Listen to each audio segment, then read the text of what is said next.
أعوذ بالله السميع العليم من الشيطان الرجيم بسم الله الرحمن الرحيم فنشهد أن لا إله إلا الله ولي الصالحين ونشهد أن خاتم النبيين ورسل محمد بن عبد الله صلوات الله وسلامه عليه وصحبه وسلم تسليما كثيرا والحمد لله رب العالمين.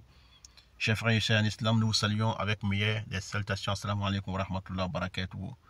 Nous sommes en face de vous aujourd'hui. Nous vous parlons de l'interprétation du rêve de celui qui est vieux, le vieillard ou la vieille personne. Donc, c'est notre 6e leçon, épisode 5 de saison 5. Qu'Allah fasse que ce soit bonheur pour moi et pour vous et pour tous les hommes sur la terre. Chers frères et sœurs en islam, donc celui qui voit un vieillard dans les rêves, le vieillard parle de la sagesse. Ça parle aussi de beaucoup de bien. Et ça parle aussi de la miséricorde d'Allah pour les vieillards.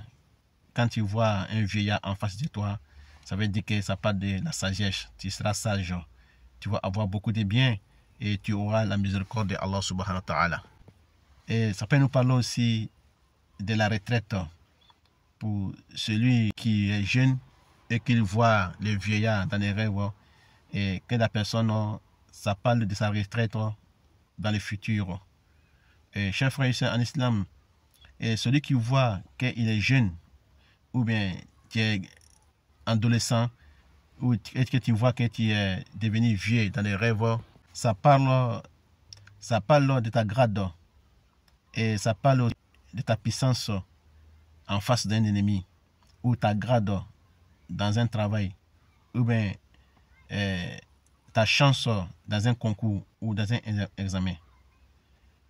Donc, chers frères et sœurs en islam, ça peut nous parler aussi de l'existence de l'homme dans cette vie.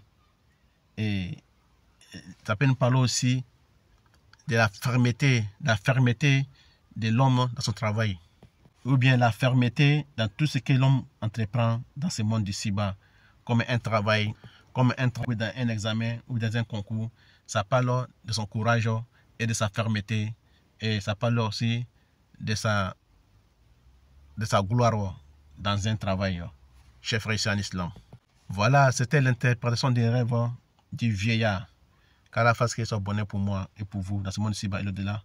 Et chers frères et sœurs en islam, très prochainement, nous allons vous parler de notre leçon numéro 6 de saison 5. Nous allons vous parler de Shalal en arabe. Ça veut dire en français cascade. Donc nous allons vous parler de cascades prochainement. Inch'Allah ta'ala, qu'est-ce que ça signifie? Qu'Allah fasse que ce soit bonheur pour moi et pour vous dans ce monde ici-bas et au-delà. Donc ce sera notre 7e leçon de saison 5, 7e épisode de saison 5. Qu'Allah fasse que ce soit bonheur pour moi et pour vous. Amin. Et à la prochaine. Wallahu a'lam. Wassalamu alaikum wa rahmatullahi wa barakatuh.